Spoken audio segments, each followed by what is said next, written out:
बाज लोग किसी कमरे में दाखिल होते हैं और कहते हैं लो मैं आ गया।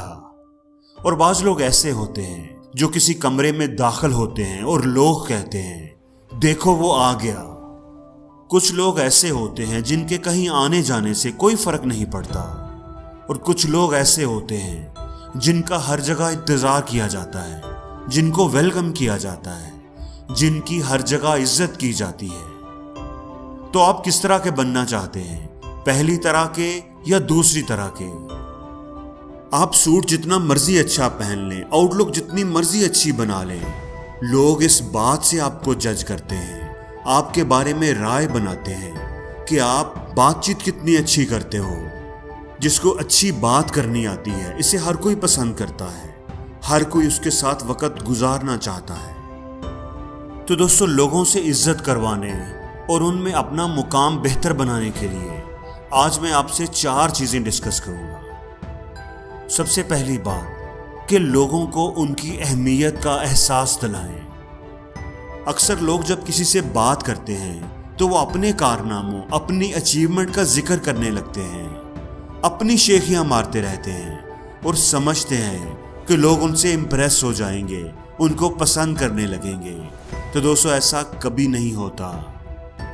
अगर आप चाहते हैं कि लोग आपको पसंद करें, लोगों से इज्जत पाने और उनकी तवज्जो हासिल करने का बेहतरीन तरीका ये है कि आप लोगों को उनकी अहमियत का एहसास दिलाएं। इस दुनिया में हर कोई ही सिर्फ एक शख्स को सबसे ज़्यादा अहम समझता है और वो उसकी अपनी ज़ात होती है। इसलिए जब भी आप किसी से मिलो तो उससे उसकी ज़ात के बारे में ज़्यादा बात करो, उसको ज़्यादा इम्पोर्टेंट फील कराओ, अपनी बातों में उसकी खूबियों का, उसकी अच्छाइयों का, उसकी अचीवमेंट का जिक्र करो। वो कहेगा कि आप बड़ी अच्छी बातें करते हैं और वो आपको पसंद करने लगेगा। कम्युनिकेशन में, बातचीत में अल्फाज की जो अहमियत होती है वो सिर्फ 7% होती है। सिर्फ अच्छे अच्छे खूबसूरत अल्फाज बोलना ही काफ़ी नहीं होता, उनकी अहमियत सिर्फ 7% है। 38% अहमियत आपकी वॉइस टोन की होती है, आवाज़ के उतार चढ़ाव की, और 55% आपकी बॉडी लैंग्वेज की अहमियत होती है। क्या आप जो बोल रहे हैं, आपकी बॉडी आपके अल्फाज का साथ दे रही है? आपकी बात के अंदर फीलिंग है? आपके चेहरे पर एक्सप्रेशन है कि नहीं?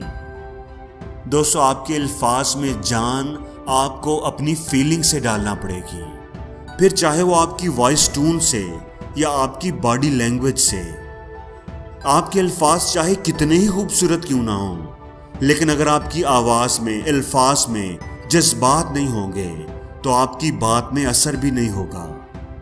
आपकी आवाज़ एक ही टोन में नहीं होनी चाहिए। अपने अल्फाज और फीलिंग्स के मुताबिक अपनी आवाज़ को ऊंचा और नीचा करना सीखें। अगर कोई संजीदा बात है तो वो अगर आप हंसते हंसते करेंगे तो कोई आपकी बात को संजीदगी से नहीं लेगा। इसलिए अगर आप चाहते हैं कि आपकी बात लोगों पर जादू की तरह असर करे और लोग आपसे मुतासर हों, तो अपने अल्फाज के मुताबिक अपनी बात में फीलिंग और एक्सप्रेशन लेकर आएं। दोस्तों, दिल से बोलना सीखोगे तो लोग दिल से सुनेंगे, ज़बान से बोलना सीखोगे तो लोग कानों से सुनेंगे। और दोस्तों, तीसरा पॉइंट ये है कि दूसरों को ज़्यादा बात करने का मौका दें, उनकी बात को तवज्जो से सुनें। अक्सर लोग ये समझते हैं कि किसी से बातचीत करने के दौरान अपनी बात ज़्यादा से ज़्यादा करनी चाहिए और दूसरे को कम से कम बोलने का मौका देना चाहिए। दोस्तों, ऐसे लोगों को कोई पसंद नहीं करता। कम्युनिकेशन का मतलब है कि बातचीत दोनों तरफ से हो रही हो। अच्छी कम्युनिकेशन का मतलब है कि आपको सुनना आना चाहिए। लोग हमेशा उन्हें ही पसंद करते हैं जो उनकी बात भी तवज्जो से सुने, ना कि सिर्फ अपनी ही करते रहें। हमेशा याद रखें, एक अच्छी कम्युनिकेशन और एक इफेक्टिव कम्युनिकेशन में बड़ा फर्क होता है। इसलिए अपनी बात के दौरान अगले को भी बोलने का मौका दें, और जब सामने वाला बोल रहा हो तो उसकी बात तवज्जो और खामोशी से सुने। ना सिर्फ सुने बल्कि एक्नॉलेज भी करें, उसे फीडबैक भी मिले कि हाँ मैं आपकी बात तवज्जो से सुन रहा हूँ। आपके चेहरे के एक्सप्रेशंस, आपकी बॉडी लैंग्वेज से पता चलना चाहिए। अपने सर को हिलाएं, चेहरे का इंप्रेशन दें कि मुझे बात समझ आ रही है। दूसरों को बोलने का मौका ना देकर सिर्फ अपनी ही ना सुनाते रहें। कोशिश करें कि किसी से बात करते हुए 70-30 का रूल यूज करें, यानी 70% उन्हें बोलने का मौका दें और खुद 30% बोलें।